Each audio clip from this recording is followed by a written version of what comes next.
So we can start? Yes. Yes, okay. Dear colleagues, dear guests, I would like to greet you from Slovakia. Россотрудничество, together with the State Atomic Energy Corporation ROSATOM and the Russian universities training foreign students in nuclear and related fields, is holding a virtual day of Russian nuclear technologies in Slovakia, Hungary, and Serbia. The State Atomic Energy Corporation ROSATOM and Russian universities training. Today, representatives of National Research Nuclear Universities MEPhI and St. Petersburg Polytechnic University will give the lecture about power and non-power application of nuclear technologies, introduce Russian achievements in the nuclear fields, and give some practical information about the universities, training the students majoring in nuclear technologies and related fields. The event will be held in the format of live stream on YouTube from 9 to 10, and you can leave your questions in comments and we will answer them. From 9 till 9:30 will be the first lecture, Atoms from Peace, Technology of the Future, by Associate Professor Evgeny Kulikov, National Research Nuclear University, MEPhI. From 9:30 till 10 will be the second lecture, Application of Nuclear Technologies, Nuclear Desalination, by Associate Professor Hadi Azai. And now I would like to greet my colleagues from Russian House in Belgrade, Olesya Andreevna Babenko, and from Russian House in Budapest, Alina Ayzharikovna Urazbekova. Colleagues, you have the floor. Please, Olesya. And now, good morning, dear friends, dear colleagues. I'm glad to welcome you from the Russian Center for Science and Culture in Republic of Serbia in Russian House in Belgrade.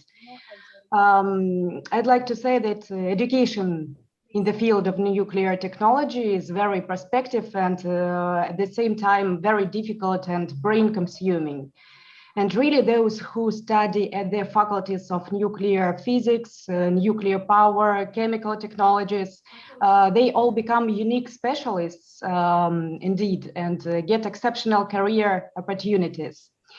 And I'd like to emphasize that this year, 5 students from Serbia, they went to study to Russia in the areas of physics and applied physics to universities of National Research Nuclear University in Moscow, to St. Petersburg, Peter the Great, St. Petersburg Polytechnic University, and Research Nuclear University in Moscow. My dear applicants, I'm sure that today you will even be more interested in such a complex and necessary direction as nuclear technology. And I remind you that the acceptance of applications is now in process. You are welcome. Russian House in Belgrade is glad to answer your every question, and please read all our information and our schedule of consultations on the website of our Russian House in Belgrade. Thank you. Olesya, thank you very much for your message, and I would like to give floor to Alina Ayzharikovna from Budapest. Russian House in Belgrade. Dear colleagues, dear applicants, welcome to our live stream. Nuclear education in Hungary takes a special place because we here do have Paks nuclear station, and every year several students from Hungary travel to Russia to get their education there and to come back to work for Hungary in a combined Russian and Hungarian nuclear plant. So those who are very well trained in physics, in nuclear, and in the Russian language included might have probably more chances to have successful, let's hope, career at Paks, at nuclear station here in Hungary. My colleagues from Serbia have already mentioned that the application process is in progress now. Please mind that it will end pretty soon. By the 1st of November, you need to apply. And all the information concerning the documents you need to upload, the information you need to provide is available on our website, which is ruscenter.hu, or you can also Google us as Oros Kulturalish Kiospond. So we are waiting for any inquiries from your side and for applications. I hope to see you as future students of Russian nuclear universities. Thank you. Thank you very much, Alina. And now I think we could start our lecture, our first lecture, Atoms for Peace, Technology of the Future, by Associate Professor Evgeny Kulikov. Evgeny, please. Thank you very much, Alina. And now I think we could start our lecture, our first lecture, Atoms for Peace, Technology of the Future. Hello, can you hear me? Evgeny, please. Yes. Yeah, thank you. I also hear some echo on the side of others. I mean, whoever speaks, there is an echo a bit after it. I hope there will be no echo. So, hello everyone, and I'm very glad to welcome you to this topic, Atoms for Peace. I still can hear my voice, my echo. Can you turn it off somehow? So, hello everyone. Okay. So my name is Evgeny. I work at MEPhI Institute in Russia, and today I will speak about atoms for peace. One topic is introduction. I think you know very well from the school that radioactivity is a process of spontaneous emission of particles from the decay of unstable atomic nucleus. There are several types of decays, alpha, beta. Alpha is a particle of 2 protons and 2 neutrons. It is a heavy particle that has mass and charge, and therefore it's pretty easy to shield against it. Just paper would be enough. Beta particle is less heavy and has smaller charge. Therefore, it's harder to make shielding against it. We need to use a layer of aluminum. Gamma radiation accompanies alpha and beta decays and has no charge, has no mass, so it is very hard to get shielding against it. You need to have something heavy like lead. Then radioactivity, we should understand that this is quite normal and typical because there are 2 types of radioactivity. Natural radioactivity that was always on the Earth since we have it, and artificial radioactivity. The level of natural radioactivity is quite acceptable for us. It comes from space in the forms of cosmic rays. There are also radioactive materials in the rocks like uranium and thorium. Water that flows through these rocks gets some radioactivity out, and therefore all seas and oceans are radioactive. More than that, also plants and we are also radioactive, so it's quite normal to be radioactive. Then we should say that nuclear helps us a lot to achieve goals that were set by UN for the period till 2030. You may see these 17 goals here, and nuclear can help us to get affordable energy, combat climate change, provide economic growth, provide good health, well-being, clean water, and many others. Nuclear is used in 2 different sectors. One is energy sector, shown here in blue on the left. This is nuclear fuel cycle that includes all operations, starting from uranium mining to enrichment to fuel production, manufacturing equipment, and so on, till the back end, when we have to deal with spent nuclear fuel. The second part is non-energy sector, shown here in green, nuclear science, gamma irradiation. which we will look in detail soon. So one area of using nuclear is to get energy. Here you may see the typical nuclear power plant. The idea here is that nuclear fuel is actually very small here on the left. In nuclear fuel, atoms of uranium which are large are split into smaller atoms which have large energy and hit each other, and therefore the fuel gets heated to high temperature, which is taken away by water, which is under a pressure and therefore does not boil. This water, which is shown here in red, then transfers this heat to the coolant of secondary loop, which is shown here in blue, which evaporates and gets to turbine and gives us electricity. This is a typical design of VVR plant, which is built by Rosatom. It is a safe type of nuclear power plant, which has a protection against hurricane, explosion, seismic load, water flood. Rosatom builds a lot of nuclear power plant these days. It has built more than 100 over time. Of them, 78 are of VVR type, which is, as already said, a safe type. They're built in Asia and Europe. In countries from Europe like Czech Republic, Slovakia, Hungary, Bulgaria, they are in operation now. Then the rate of implementing nuclear power plants construction is about one nuclear power plant every year, which you may see from this slide. Here in blue color are nuclear power plants that are built in Russia, in green color that are built abroad. Nuclear power plants help us a lot to increase public income because it provides new taxes, it increases investment effectiveness of this territory, it gives us energy, of course, it gets cheaper.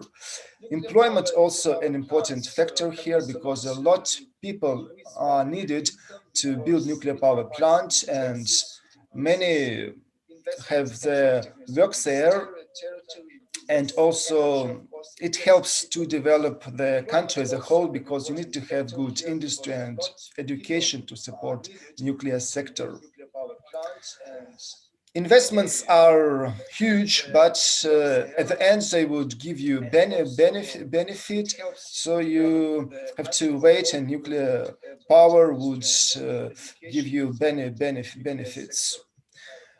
Then the third topic for today is how we use nuclear in agriculture and food. There are three areas for this. One area is growth, second area is pest control, and third is food irradiation. Growth, we can irradiate plants and animals, and then the yield or growth rate would increase. We can get more eggs, more chicken from the eggs if we irradiate these eggs. Also, the yields of the crops would be bigger. The second idea is pest control. Here the idea is that we have to choose male insects, sterilize them by using irradiation, and then when we make them free, they would not give us children, and that's why we can be sure that amount of pests would go down. This is much better than to use chemicals which can be harmful for us, for plants as well. Food irradiation is used to kill all microbes and bacteria and extend products' shelf life. It is an old technique which is used since more than 100 years and approved in 69 countries, so it's quite safe and proven. Strawberry and other food which you can buy in the food market is quite safe because irradiation just goes through, it kills bacteria, but the food itself is as it was. So you don't have to be afraid of it. It is quite good to eat this strawberry. It helps us. If we irradiate potato, it is quite good to eat for 1 year, which is very long. Nuclear medicine. One more area of using nuclear techniques. It is used for 2 goals. One area is diagnostics, and second area is treatment.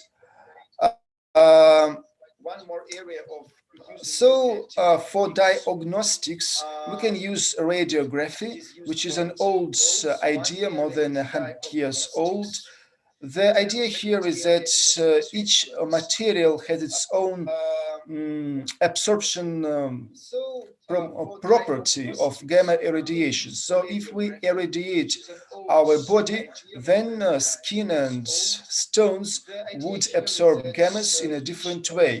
And if we put a detector behind our body, we can see the internal structure of it. This is a 2D image. If we want to create 3D image, then we have to use computed tomography.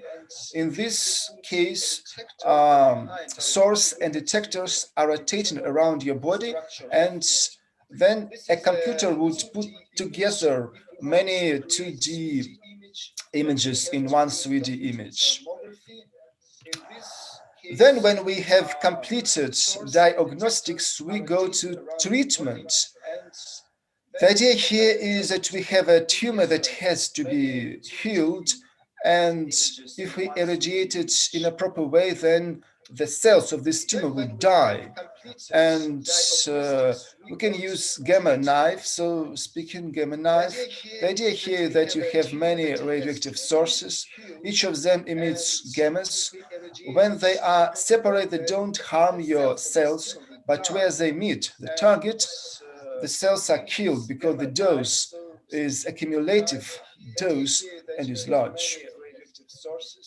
It can be the case that we may not irradiate the tissues even a bit, and then we have to put radioactive source near the area of treatment. It can happen that this area is somewhere very far inside our body and we cannot go to it. So in this case, we use unsealed source that would be spread in the body, but the idea here is that we choose the isotope that would be absorbed by a specific organ, and therefore it would be accumulated in the organ that should be healed. Example here is iodine 131 that is absorbed normally in thyroid gland and treats thyroid cancer. Option number 5 of using nuclear is research goals. A research facility is not a nuclear power plant. Its goal is not to produce energy. It is quite small, and its application areas are science of materials, medical research, radionuclides production, education. Because its energy output is so small, almost zero, also students can go to this type of facility and make their education there, because there can be no serious accident. How many of these type of facilities were built? More than 800 worldwide. However, many of them are already old, and so only 220 are in operation now. They are located in 53 countries. 52 of them are in Russia, 50 in America. Finally, we come to other applications of nuclear science. One of them is radiocarbon dating, which allows us to estimate how old the body that is already dead is. The idea here is that there are 3 isotopes of carbon, carbon 12, 13, and 14. Carbon 14 is artificial and it's radioactive. So it is accumulated in the outer layers of atmosphere.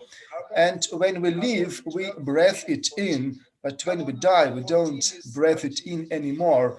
And then when we find some body, we can judge the composition of these carbon isotopes one to the other, and if and judge how long time ago this body died. So the longer time ago it happened, the less the content of carbon-14 is. Same as we have seen our body through, radiation can help us to see bags through, to be sure that there is no prohibited items in the airports. It can help us to see cars and trucks through, to be sure that there is no guns inside.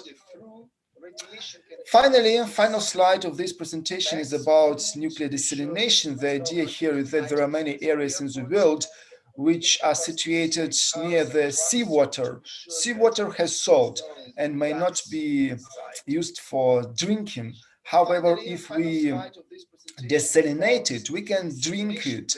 Nuclear energy can help us here. We can heat this seawater, then the salt would fall on the bottom, while the drinking water would be evaporated, and then we can drink it.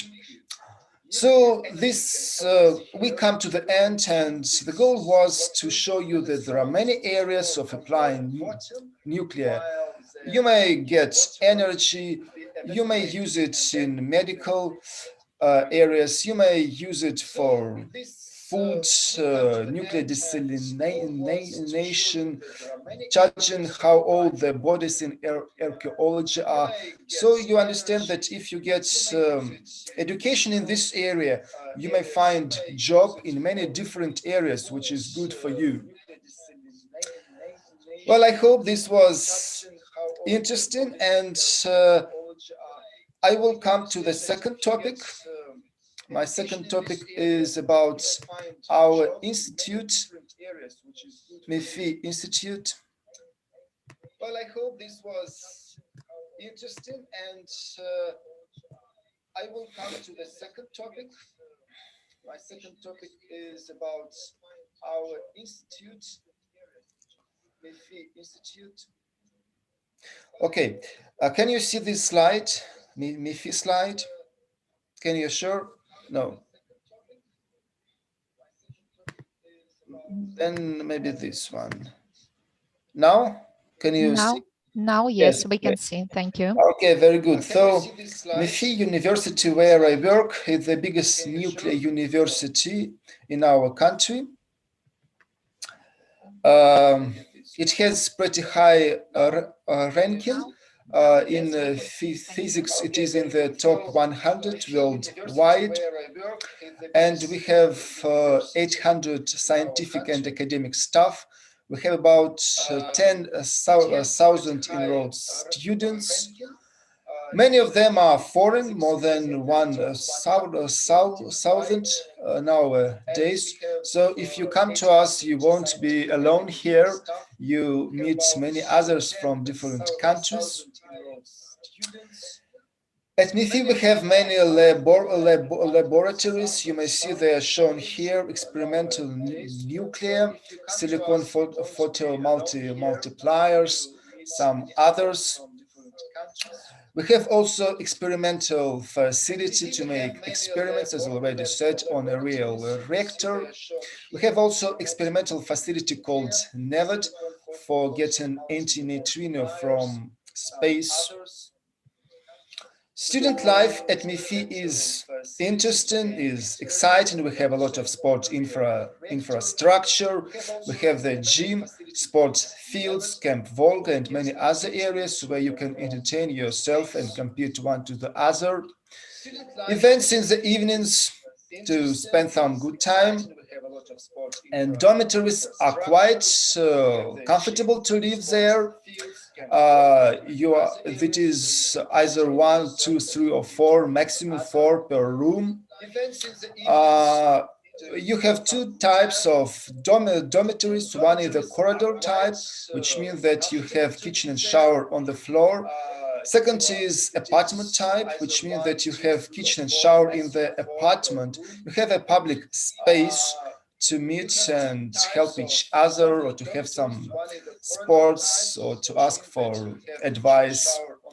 Living here is very cheap. It's like €7 every month. So it's almost free for you.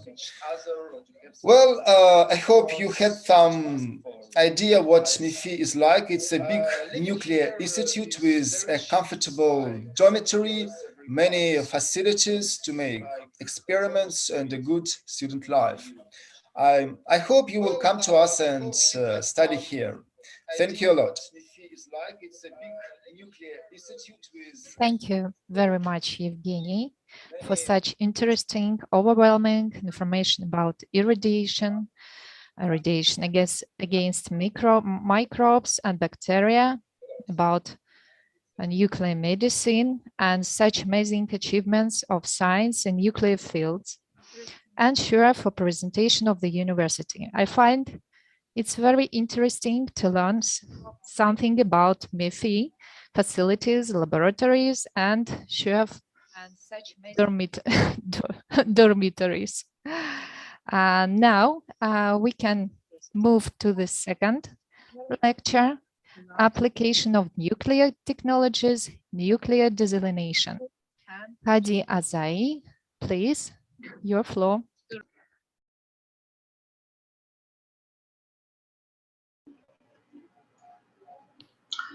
So, hello everyone. If you can see and hear me and see my screen, then I can start.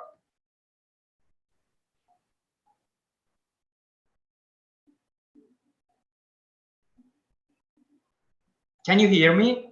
Yes, it's okay. Please continue. So, hello everyone.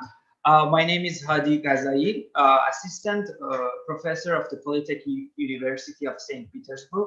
I'm so glad to be here to have lecture, to show you slides and give some information about the very important topic of using nuclear power for desalinating seawater. So let's get started. If we want to briefly define the nuclear desalination concept, we can say nuclear desalination technology uses heat and electricity created by nuclear power plant, or simply nuclear reactor, to separate the salt and other unwanted or unnecessary minerals from the seawater, to decrease the salinity of the water and concentration of other particles, to make it proper for drinking. So through this presentation, I would like to find the answers for these four WH questions. So generally, why desalination is important, which methods are available, and which methods are economic, efficient, and should be used. What is the cost of desalination? You know, one of the most important parameters in desalination is the price of final desalinated water, which is very, very important, and how to combine the nuclear power plant to desalination plant. This is also important, which types of connections between the nuclear reactors, and generally the second circuit of the nuclear power plant can be used to combine it to the desalination plant. So water is a limited and valuable source, which is basic of the human existence and the essential aspect of developing productions and economy. The demographic statistics have predicted that the population between the 2011 and 2050 will increase like from 7 billion to 9.3 billion, while the natural water sources remain constant. If it's not possible to significantly reduce and even eliminate this shortage, I mean the shortage of the fresh water, then many countries of the world will be threatened by the growing of food shortage, rising social tensions, and even war for water. So energy demand between 2015 and 2040 is expected to grow by a bit more than 28%. In this figure, we can see the different parts of the world which are facing shortage of fresh water. In this figure, you can see the main parts are countries of Middle East and North Africa, and some parts of, let's say, other regions such Australia also is facing this problem. Developing the desalination technologies has started since the mid-20s, and principally the countries located in the highest risk regions such as the Middle East and North Africa, as I explained, expressed their interest in the using of desalination technologies. A number of countries in the Middle East which have great economic opportunities already utilizing the large and high technology desalination plants for producing fresh water. About more than 150 countries are trying to solve their freshwater problems by means of desalination technologies. In this figure, we can see the main desalination technologies, but there are just some of them which can use for commercial and large scale applications. For example, if we consider the filtration, then the using of reverse osmosis or very famous RO membranes can be the best option. And if we consider the evaporation processes in which thermal energy is also required, then we can consider multi-effect distillation, MED, or multi-stage flash desalination, which is called MESF. So the main procedures, I mean the thermal ones, are MED and MESF, and the membrane technologies, which requires just electricity for operation. The best one is the membrane reverse osmosis. So in this figure, we can see the four components which are required for desalination. Firstly, we need the feed water from the sea, which is called like brine water or very, very concentrated salty water. Then we need some amounts of energy. The energy can be like electricity and heat. In our case, the heat from the nuclear reactor can be used. Then the combination of these two will give us product or fresh water and also reject brine, inside which a large amount of let's say salt or other solved materials exist. So in this figure, we can see the share of different technologies. On the top side, we can see the share of RO or reverse osmosis is like about 60%, which is which shows the very, let's say, the interest of the world in using reverse osmosis technology, following by MESF technology with 27%, MED with 8%, and other technologies less than like 10%. So if you want to simply show you guys how the desalination technologies are operating, it's I just want to briefly explain what's happening. Let's start with the multi-stage flash or MESF distillation plant. Simply, we have seawater, which is coming from sea by means of some pumps. Then we have some preheaters, some chambers. Because of that, we are calling this technology to be multi-stage, because we have 10 to 20 stages with decreasing pressure and temperature. So the water from the sea will come, and by means of preheaters, its temperature will start to be increased. And at the final stage, we will use the heat from the nuclear power plant, in our case, nuclear power plant, to increase the temperature. And after that, we will let the water, the high temperature water, saturated water, to big chambers with low pressure. What will be happen? It's obvious: flash or very fast evaporation. Then these evaporated waters will be collected by means of some trays and after that we will have our fresh water also discharged, or brine water with high amount of salt will be collected, and by means of some considerations it can be discharged to other places.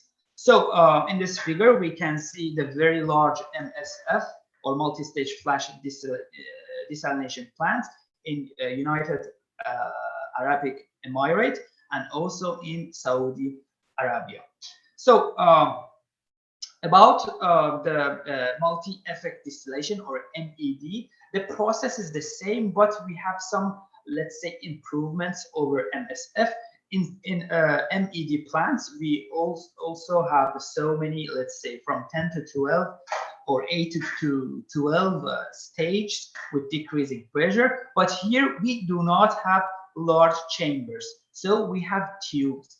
Here, hot water comes inside, or is directed through the tubes, and water from the sea is sprayed on the hot surface of these tubes. Its temperature increases and phase change will be happen, evaporation, and so on. What else will be happen is the same as we explained about the MSF. The difference between the MED and MSF is that MED processes require less heat and less temperature.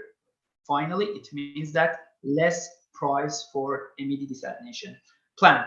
So if we want to briefly explain what's happening inside the RO or reverse osmosis membranes, then we can see this picture. I will explain a little bit.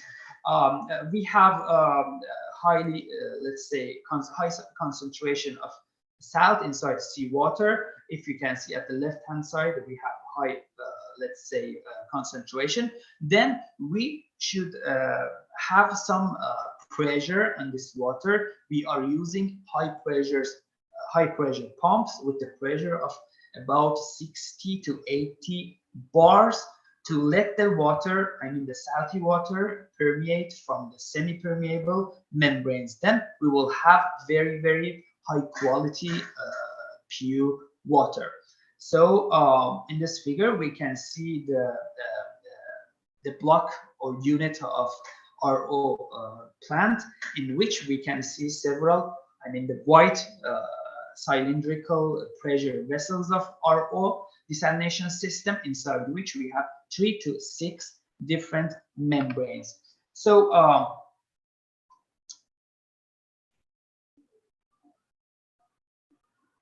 we have also another type of desalination plant, which is the combination of both the thermal, I mean MED or MSF, and the RO membranes. So we will need both the RO or MED or MSF for desalination.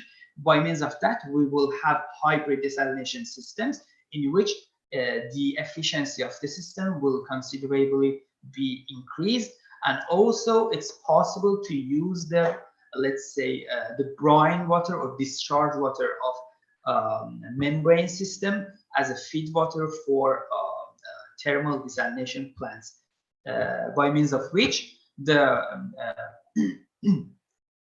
water, the amount of water that is required to be pumped from the sea will be decreased, and let's say the danger to the environment also will be decreased. Also the cost for desalination considerably will be increased.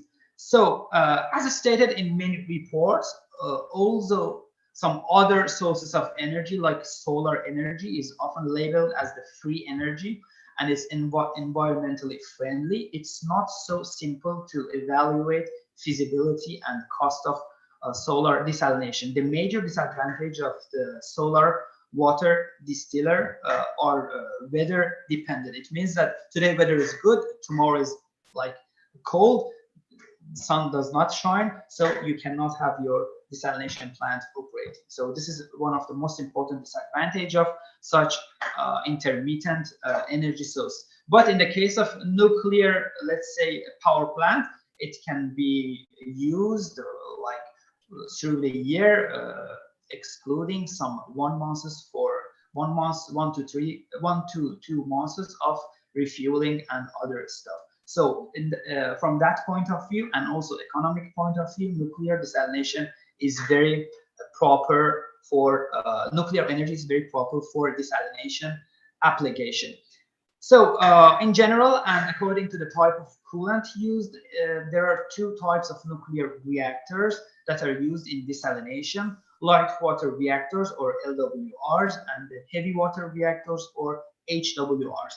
Light water reactors category also include boiling water reactors and pressurized water reactors, whereas the heavy water reactors include pressurized heavy water reactors and other stuff about which I don't want to talk. So what I want to say is that all types of the nuclear reactors actually can be used for desalination, but our focus is on the pressurized and boiling water reactors, because the worldwide experience with operating with the light water reactors is like too much, and it's very proper for non-electric applications such as desalination. So one of the best examples of using nuclear desalination system is at the country of Kazakhstan, at Aktau, which operated from 1973 to its shutdown, like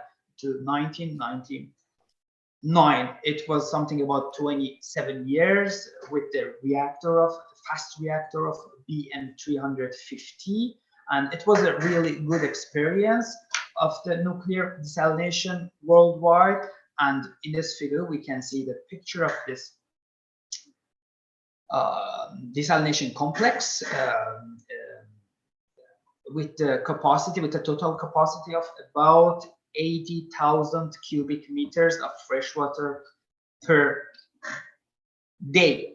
So there are several possible schemes for coupling desalination plant with nuclear power plant. The most let's say the simplest process is just to use the heat or electricity from a nuclear power plant to drive the MED, MSF, or RO desalination plants. Second option is the use of hybrid schemes, which means MED plus RO or MSF plus RO. The third option is the integrated hybrid scheme, in which we can use the brine or rejected water of the RO membranes to feed them MED or MSF plants, which is very, very effective, and the costs will be decreased. So the fourth and the best option, but a little bit maybe in some cases with low safety, in my point of view, it's not low safety, but maybe some people think like that, is the use of cooling water of the nuclear power plant or condenser of the nuclear power plant to feed the desalination plants. With that being said, the price for intake water will be decreased, will be omitted, and the pumps to take the water from the sea will be completely omitted. So in this figure, we can see different parts of the second cycle of the nuclear power plant.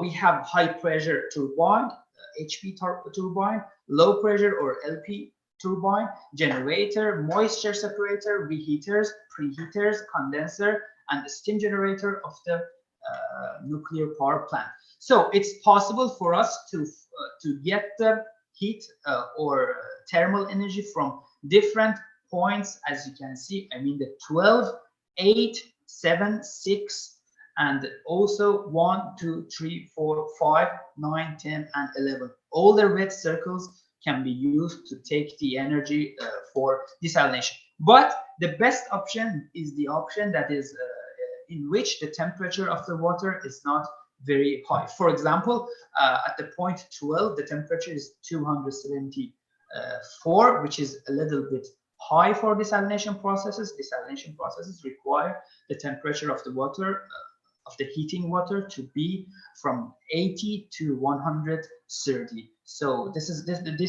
case will not be so efficient, and the amount of losses will be a little bit much. So I think that's enough for desalination. I tried just to explain briefly about desalination. So I want to explain a little bit about my university.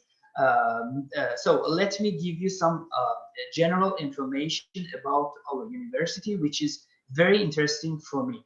Peter the Great Polytechnic University is located in one of the most beautiful cities of the world, the northern capital of Russia. Polytechnic University is the leading technical university in Russia, which combines the traditions and fundamental Russian sciences with the best international educational and scientific practices, which gives the university a stable position among the leading scientific and educational centers of the world.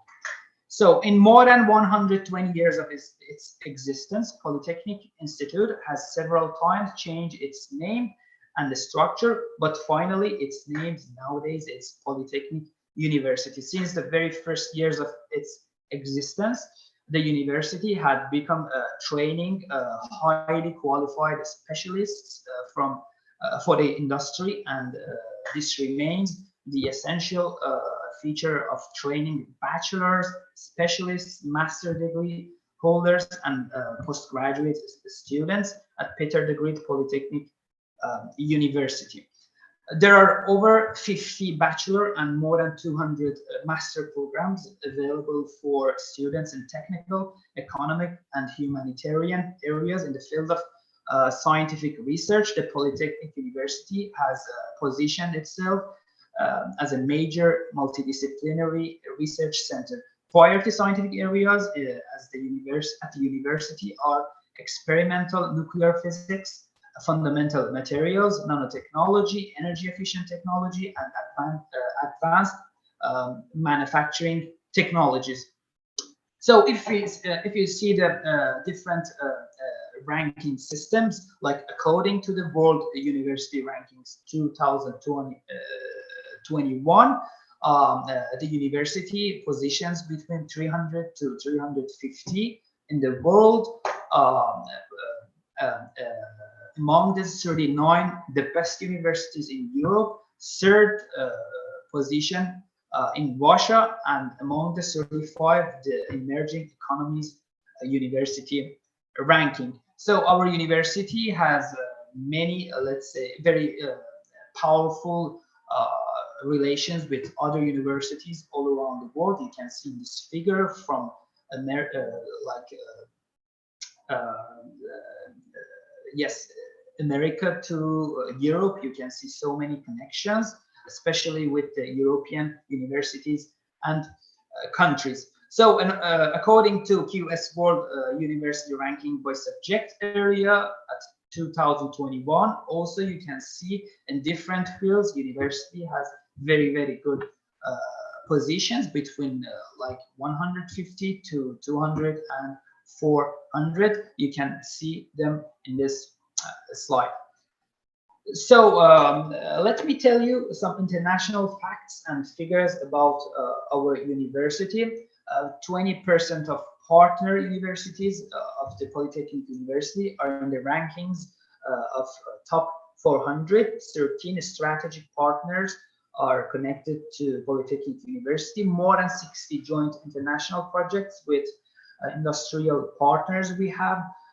Also more than 30 joint R&E centers with companies are related to Polytechnic University. More than 50 international events annually are being held in our university. 11% of teaching staff are international faculties, and 80% of all of the students are international students.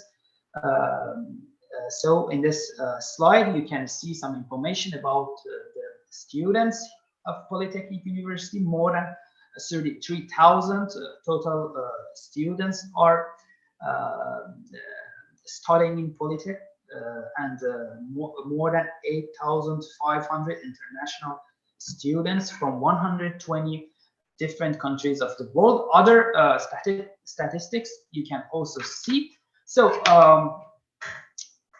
In final slide, I would like to give some information about Institute of Energy and the Department of Nuclear and Heat Power Engineering, where there are scientific groups which are actively working on modern and sustainable energy sources, especially the combination of nuclear energy with renewable energy sources for higher efficiency and better economic indicators. We have a scientific group which is conducting research on the application of nuclear energy, especially the small modular reactors as a cogeneration plant for electricity generation, and also for non-electric applications such as desalination of seawater. So we are looking forward to continue our research with you guys. Thank you so much for your attention.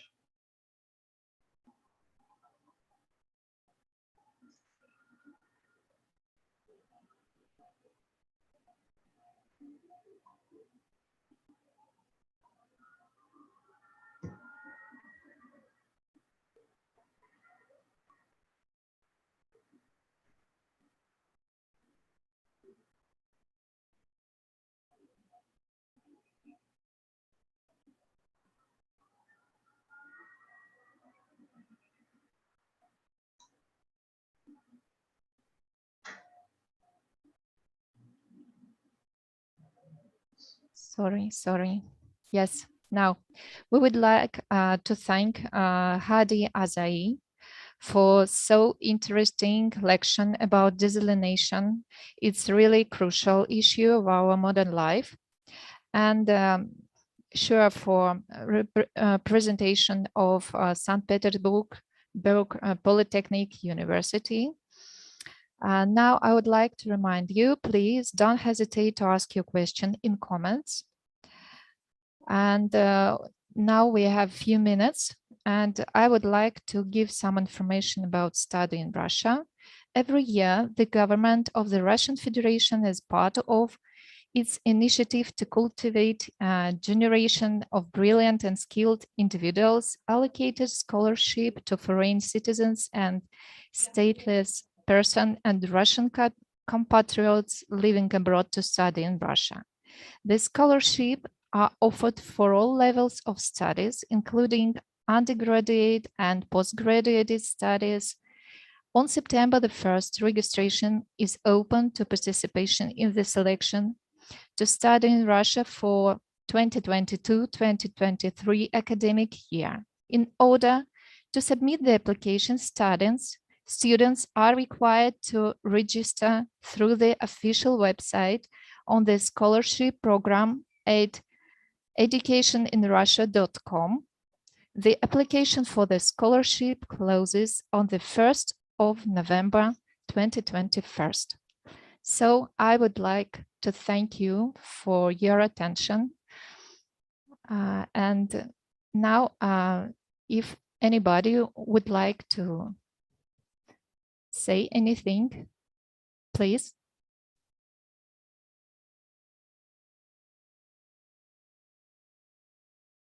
Now I would like to check if we have any questions.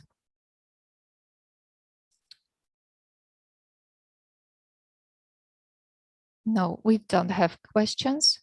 So we can finish our event. Thank you very much for your attention. Bye-bye. Thank you. Thank you for all the speakers for interesting lectures, and to our colleagues from Russian houses in Europe. We will reply for all your questions in the comments in YouTube, and the video will be available in YouTube channel. Thank you very much.